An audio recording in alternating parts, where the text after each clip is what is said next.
नमस्कार, मैं हूं दीपाली राणा। आप देख रहे हैं न्यूयॉर्क कंपनी और न्यूयॉर्क कंपनी में आज बातचीत करेंगे मारुति सुजुकी इंडिया के senior executive officer Shashank Srivastava से। लेकिन सबसे पहले हेडलाइंस।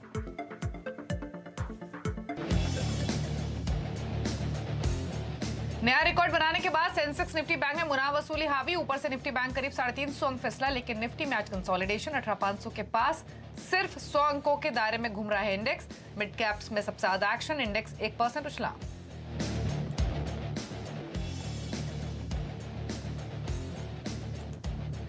पंजाब नेशनल बैंक में 6% की तेजी, 50 रुपए के पार निकला शेयर। यूटीआईएमसी में हिस्सा बेचने की खबरों से जोश में बैंक। उधर अशोका होटल के वैल्यूएशन 7,400 करोड़ लगने से आईटीडीसी में उछाल, 16% दौड़ा स्टॉक।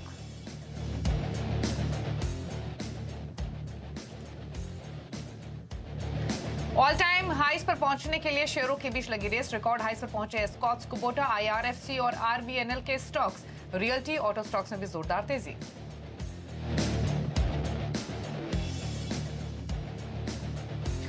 और बोनस स्प्लिट अलॉटमेंट को लेकर सेबी ला सकता है सख्त नियम। 15 दिनों के अंदर करना पड़ सकता है अलॉटमेंट। सूत्रों के हवाले से मनी कंट्रोल की बड़ी एक्सक्लूसिव।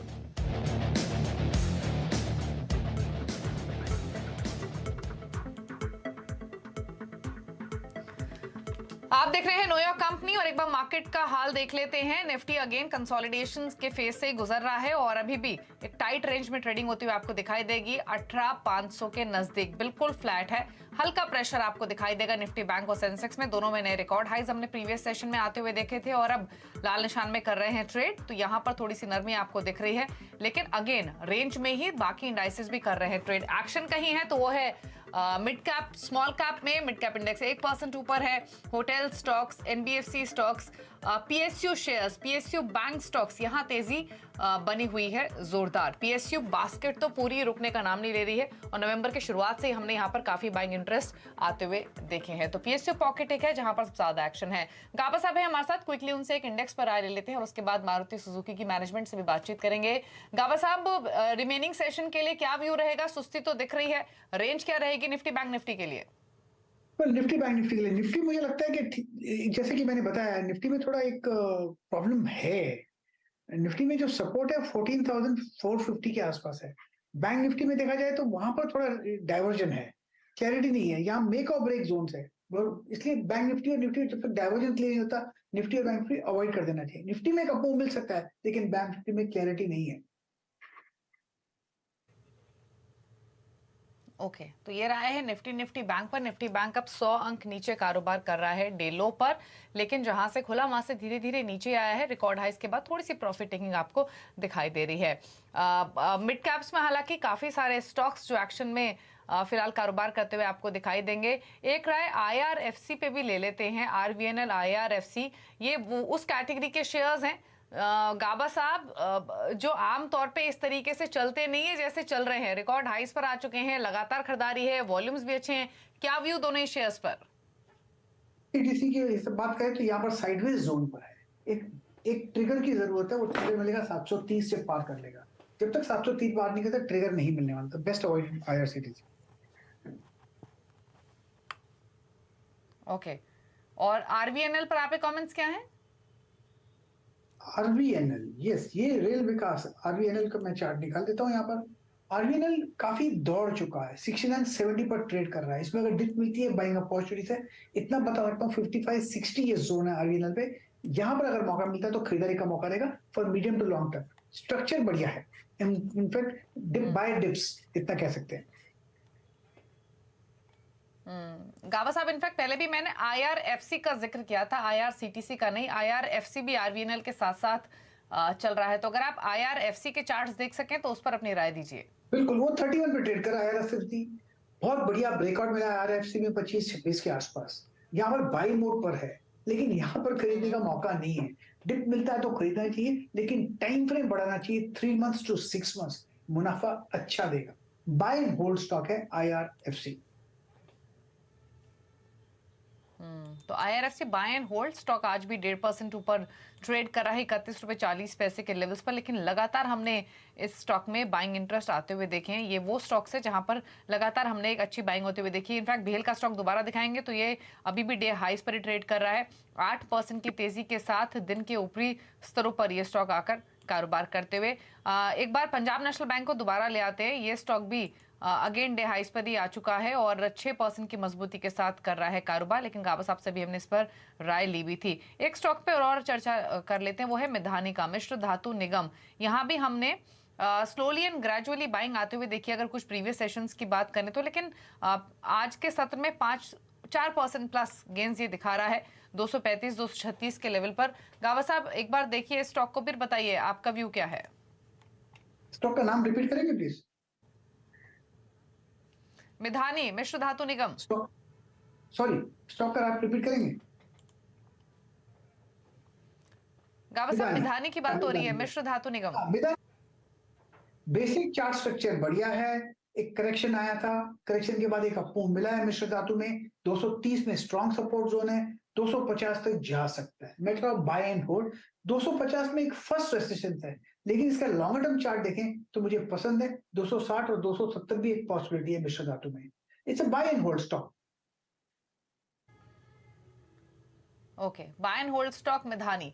तो ये है 236 पर कर रहा है ट्रेड, लेकिन आज ऑटो बास्केट्स में भी काफी तेजी दिख रही है। स्कॉट्स तो नए हाइस पर ट्रेड कर ही रहा है, लेकिन बाइंग आपको टाटा मोटर्स में भी दिखेगी, मारुति में भी दिखेगी। मारुति वापस 9000 के ऊपर कारोबार कर रहा है, लेकिन मारुति की मैनेजमेंट हमारे साथ मौजूद है, उनसे करते हैं बातचीत। और स्टॉक तो आपकी स्क्रीन पर है ही, डे हाई पर फिलहाल ट्रेड करते हुए, लेकिन किस तरीके की डिमांड अभी आ रही है, आगे के लिए क्या आउटलुक है, इसी पर चर्चा करने के लिए मिस्टर शशांक श्रीवास्तव हमारे साथ मौजूद है। शशांक जी नमस्कार, स्वागत है आपका CNBC आवाज पर। तो पहले तो फेस्टिव सीजन तो काफी जोरदार रहा इंडस्ट्री के लिए, मारुति के लिए। If I am not wrong almost 2 lakh गाड़ियां आपने डिलीवर की और पिछले साल के मुकाबले 40% की ग्रोथ थी। लेकिन अब सवाल ये है कि फेस्टिव सीजन तो जा चुका और आगे new years plus wedding buying, और वेडिंग में मारुति ना गिफ्ट की जाए ऐसा होता नहीं है जनरली। जो लोग गाड़ी गिफ्ट करते हैं वो मारुति को ही पहली पसंद चुनते आए हैं सालों से। तो अब आगे के ट्रेंड्स कैसे दिख रहे हैं, क्योंकि अब नवंबर के नंबर्स हमारे सामने होंगे कुछ सेशंस के बाद, तो क्या फिलहाल रहा नवंबर कैसा रहा है और दिसंबर को लेकर ट्रेंड्स कैसे दिख रहे हैं? नवंबर भी देखिए अच्छा रहा है, और आपने बहुत दुरुस्त फरमाया कि ये जो बाजार में जो तेजी है वो हमें में भी शादी के तारीख कई सारी हैं नवंबर में, उस वजह से भी काफी तेजी हमें अभी भी बरकरार है मार्केट में। बुकिंग्स जो हैं मारुति सुजुकी की लगभग 7 से 8 हजार बुकिंग रोजाना आ रही हैं, जो एक अच्छा रेट है। जहां तक नवंबर महीने का सवाल है, नवंबर के महीने में हमें ऐसा उम्मीद है कि इंडस्ट्री में 3,25,000 के करीब गाड़ियां बिकेंगी, जो अगर आप गुज़िश्ता साल से उसका मुवाजना करें, 2,45,000 था पिछले साल, तो उससे जो ग्रोथ है वो करीब 32-33% रहेगी। तो ये अच्छी ग्रोथ है, और आगे आने वाले वक्त में हमारा ये अंदाजा है कि इस माली साल 2022-23 में जो बिक्री है वो पैसेंजर व्हीकल की लगभग 38 लाख होगी, जो पिछले साल से करीब 25% ज्यादा रहेगी। तो ये सबसे ज्यादा बिक्री है आज तक की। पिछली जो हाईएस्ट फिगर थी वो 2018-19 में थी, 33,60,000 के करीब थी। और एक इंटरेस्टिंग बात आपको बताएं, जो कैलेंडर ईयर की जो हाईएस्ट एवर रहा है वो है 2018 में 33,90,000, और नवंबर के अभी कुछ ही दिन पहले नवंबर के तक जो है वो आंकड़ा पार हो चुका है 35 लाख का, यानी कि जो हाईएस्ट एवर है वो नवंबर में ही क्रॉस हो चुका है। तो इस समय डिमांड ठीक है और बुकिंग्स भी अच्छी हैं, और हमें आगे देखना है कि क्या यही तेजी आगे भी बरकरार रहेगी, क्योंकि कुछ हेडविंड शायद हमारे को इंटरेस्ट रेट्स की वजह से आगे आने वाले वक्त में दिखने को मिले। ओके, तो यानी बढ़ते हुए इंटरेस्ट रेट से थोड़ा इम्पैक्ट डिमांड पर हो सकता है, ये आप कहने की कोशिश कर रहे हैं श्रीवास्तव जी? जी, क्योंकि अभी जो आपको पता है कि हमारे क्षेत्र में 80% जो है वो रिटेल फाइनेंस से गाड़ी बिकती है, और रिटेल Correct. फाइनेंस के रेट अब बढ़ना शुरू हुए हैं। रेपो रेट पहले बढ़ गए थे, लेकिन अक्टूबर तक जो है वो रेट में बैंकों ने इजाफा नहीं किया था। अब वो इजाफा हो रहा है, जी। तो हमें इस पे लगातार नजर बना के रखनी पड़ेगी। ओके, तो शशांक जी, आपने कहा 7,000 से 8,000 बुकिंग्स डेली आ रही हैं। किन मॉडल्स का सबसे ज्यादा डिमांड है फिलहाल? फिलहाल हमने देखा है कि बुकिंग्स तो अगर आप सिर्फ बुकिंग्स ही चर्चा करें तो Brezza, Vitara, Ertiga, Swift, बेलिनो, Alto, ये सभी में और वैगन आर में बहुत अच्छी बुकिंग्स आ रही हैं। तो आपने ऑलमोस्ट अपने मेजर सेलिंग मॉडल्स का सभी का नाम लिया बुकिंग्स के हिसाब से। एक चीज मैं जानना चाहती हूँ, अब क्योंकि आप ब्रीजा को नए रूप में लेकर आए हैं, विटारा को ले आए हैं, जिमनी की टेस्टिंग शुरू हो चुकी है, रोड्स पे दिखना शुरू हो गई है ऑल द कामाफ्लेज वर्जन में, तो मैं ये जानना चाहती हूँ एसयूवीज वर्सेस स्मॉल कार्स का अगर डिमांड को समझना चाहें तो क्या स्मॉल कार्स की डिमांड अभी भी है, या फिर जो आपका स्मॉल कार का पोर्टफोलियो है वो कितना कॉन्स्टिट्यूट करता है आपके ओवरऑल सेल्स को?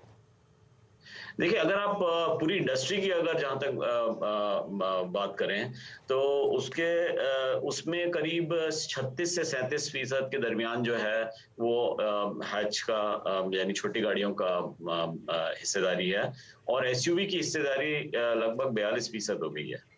मारुति का जो हिस्सेदारी है वो इससे थोड़ी मुख्तलिफ है कि छोटी गाड़ियों में हमारी शेयर ज्यादा है और एसयूवी में कम है, और यही वजह है कि अगर आप बाजार की हिस्सेदारी अगर मारुति सुजुकी की देखें तो नॉन एसयूवी क्षेत्र में हमारी बाजार की हिस्सेदारी 65% के ऊपर है, लेकिन एसयूवी में हमारी हिस्सेदारी कम रही है, और यही हम इसको करेक्ट कर रहे हैं क्योंकि हमारा हदफ जो है वो 50% का है, और उसको हासिल करने के लिए ये जरूरी है कि हम एसयूवी में भी नई गाड़ियां लाएं। और आपने देखा, जैसे आपने फरमाया कि हमने ब्रेजा और विटारा दोनों गाड़ियां लेके आए, दोनों अच्छा परफॉर्मेंस दे रही हैं। हमारा मार्केट शेयर एसयूवी के सेगमेंट में भी तेजी से बढ़ रहा है, और आगे आने वाले वक्त में भी हम और एसयूवी उतारेंगे जिससे हम अपना जो हदफ है 50% का उसको हासिल कर सकें। ओके, तो एसयूवी पोर्टफोलियो पर आपका गोइंग फॉरवर्ड फोकस रहेगा, कंट्रीब्यूशन हम एसयूवी पोर्टफोलियो का इन ओवरऑल सेल्स बढ़ता हुआ देखेंगे। अच्छा, एक चीज और, ऑल्टरनेट फ्यूल की भी काफी डिमांड है। इलेक्ट्रिक प्लान्स तो थोड़े से दूर हैं अभी मारुति के, 2025 का ऑलरेडी मारुति ने जिक्र किया है, लेकिन सीएनजी पोर्टफोलियो भी आपका काफी दमदार है। तो सीएनजी सेल्स अभी कैसी हैं? कुछ नए मॉडल्स हम गोइंग फॉरवर्ड आते हुए देखेंगे सीएनजी वेरिएंट्स में भी? में करीब 3 महीने पहले तक हमारे 10 मॉडल्स थे जिसमें सीएनजी थी, और हमने पिछले यानी गुज़िश्ता दो महीनों में 3 ब्रांड्स में और सीएनजी हमने इसका शुरुआत की है। वो है एक्सेल 6, बलिनो और स्विफ्ट। तो अभी हमारी जो डिमांड है वो काफी स्ट्रांग है सीएनजी की, और हमारे पूरे पोर्टफोलियो में करीब 20% जो बिक्री है वो सीएनजी की है, और उन मॉडल्स में जिसमें सीएनजी है तो इसका जो परसेंटेज है वो करीब 35% है।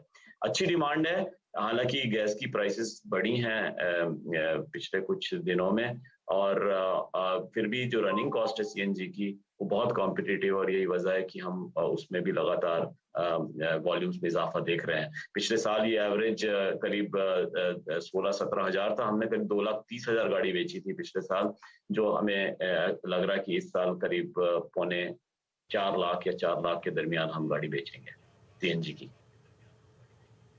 अच्छा शशांक जी, अभी सेमीकंडक्टर शॉर्टेज की दिक्कतें कितनी हैं फिलहाल की स्थिति में, और अभी ओवरऑल अगर मारुति कार्स की बात की जाए तो on an average waiting period क्या चल रहा है? ये देखिए, अभी हमारे जो पेंडिंग बुकिंग्स हैं वो आज सुबह ही मैं देख रहा था करीब 4,07,000 के करीब बुकिंग है पेंडिंग, और एवरेज वेटिंग इस लिहाज से करीब 3 महीने का होगा, लेकिन मॉडल वाइज वो काफी फर्क है। और जहां तक सेमीकंडक्टर के उसमें बात करें हम के हवाले से बात करें तो 95% मेरे ख्याल में 94-95% तक ये समस्या जो है ये मसला हल हो चुका है। लेकिन अभी भी मॉडल वाइज हम देखते हैं कि सेमीकंडक्टर का इशू अभी भी बरकरार है कुछ मॉडल्स में, और यही वजह है कि जो वेटिंग पीरियड है वो अलग-अलग मॉडल्स में मुख्तलिफ हैं। अब देखें अर्टिगा या ब्रेजा की वेटिंग बहुत ज़्यादा है, विटारा की वेटिंग बहुत ज़्यादा है, लेकिन जो हमारे जो 1 लीटर मॉडल हैं जैसे सेलेरियो है या ऑल्टो है, तो वहाँ पे वेटिंग पीरियड कम है। तो सेमीकंडक्टर की जो मसला है वो काफ़ी हद तक हल हुआ है, लेकिन अभी भी पूरी तरह नहीं हल हुआ, और यही वजह है कि पेंडिंग बुकिंग्स आपको इतनी ज़्यादा दिख रही हैं। मारुति की 4,07,000 और इंडस्ट्री में तो ये अंदाज़ा लगाया जा रहा है कि ये करीब 8 लाख के करीब। लेकिन शशांक जी मतलब थोड़ा सा अजीब है कि 94-95% सेमीकंडक्टर की दिक्कतें सॉर्ट हो चुकी हैं, लेकिन वेटिंग पीरियड में तो कुछ सुधार हुआ नहीं है, कुछ खास सुधार, और ना ही जो आपका पेंडिंग बुकिंग का नंबर है, मेरे ख्याल से ये तो बढ़ता ही जा रहा है। 4 लाख की आप बात कर रहे हैं, तो ये सिचुएशन कब नॉर्मल होगी? क्योंकि ये मैं कंज्यूमर के पर्सपेक्टिव से पूछ रही हूँ, बहुत सारे लोग मेरे से भी पूछते हैं वेटिंग है, क्योंकि ये काफी उनके डिसीजन को भी इम्पैक्ट करता है वेटिंग पीरियड। तो ये स्थिति वेटिंग वाली ये कब तक हम सुधरती हुई देखेंगे ऑन एन एवरेज इंडस्ट्री में?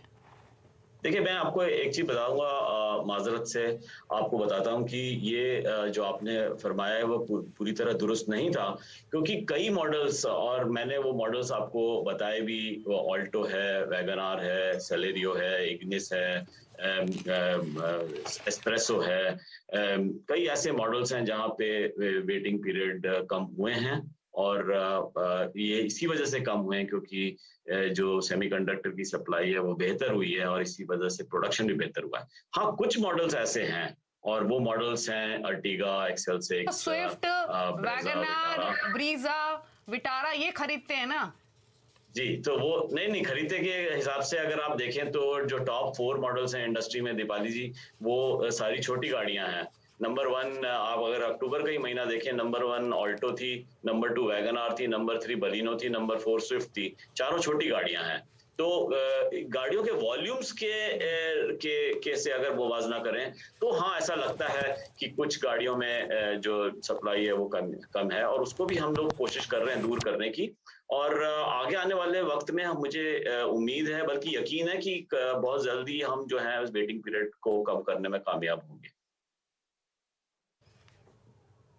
चलिए, तो प्रोडक्ट्स की डिमांड की बात तो काफी हुई, एक मैं थोड़ा सा फाइनेंशियल्स पे भी आपकी राय लेना चाहती हूँ। अब इतनी अच्छी फेस्टिव सेल्स रही हैं, और पेंडिंग बुकिंग्स भी काफी आ रही है, डिमांड भी काफी अच्छी आ रही है, तो इस फाइनेंशियल ईयर में कितनी ग्रोथ हम एक्सपेक्ट करें मारुति के टॉप लाइन बॉटम लाइन में? और एक और चीज पूछना चाहूंगी, कमोडिटी फ्रंट पे रिलीफ मिला है इंडस्ट्री को, क्योंकि प्राइसेस पिछले साल के मुकाबले तो कमोडिटीज के काफी नीचे आए हैं, तो मार्जिन्स की पिक्चर कैसी रह सकती है मारुति की?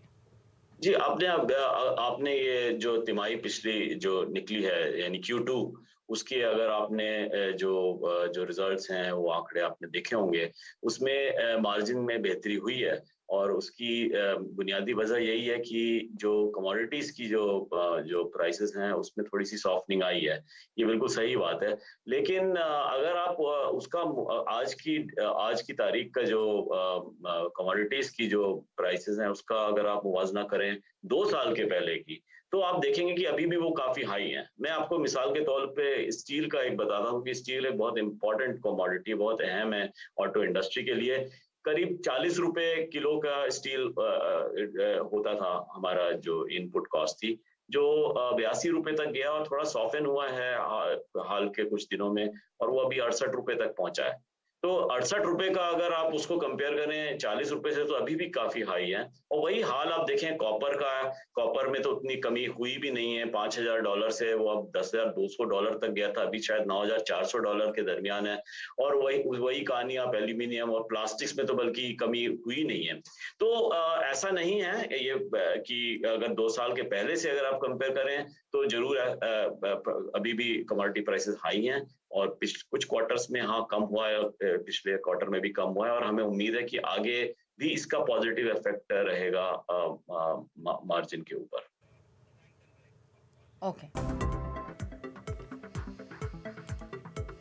आप देख रहे हैं न्यूयॉर्क कंपनी। क्विकली मार्केट्स पर नजर डाल लेते हैं। अभी भी एक रेंज में ही कारोबार होते हुए निफ्टी 18,500 के आसपास ट्रेड कर रहा है। साथ ही बैंक निफ्टी लाल निशान में है। मिड कैप स्मॉल कैप में एक्शन तेजी का बना हुआ है और मिड कैप स्मॉल कैप दोनों ही 1-1% ऊपर कर रहे हैं ट्रेड। तो खरीदारी आपको दिखाई दे रही है सिर्फ छोटे मझोले स्टॉक्स में। अब 300 अंकों पर Nifty midcap index day highs पर कारोबार करते हुए। स्टॉक स्पेसिफिक देखेंगे तो आपको जो तेजी वाले स्टॉक्स दिखेंगे उसमें L&T रहेगा, मारुति में अच्छी बाइंग है, रिलायंस है जो एक सपोर्ट कर रहा है मार्केट को। बाकी जो बड़े बैंक स्टॉक्स हैं, मेटल स्टॉक्स हैं, वो थोड़े लगाज हैं आज के सेशन में। चलिए इसी के साथ रुक लें एक ब्रेक के लिए। ब्रेक के उस पार देखिए कमाई का अड्डा। नमस्कार।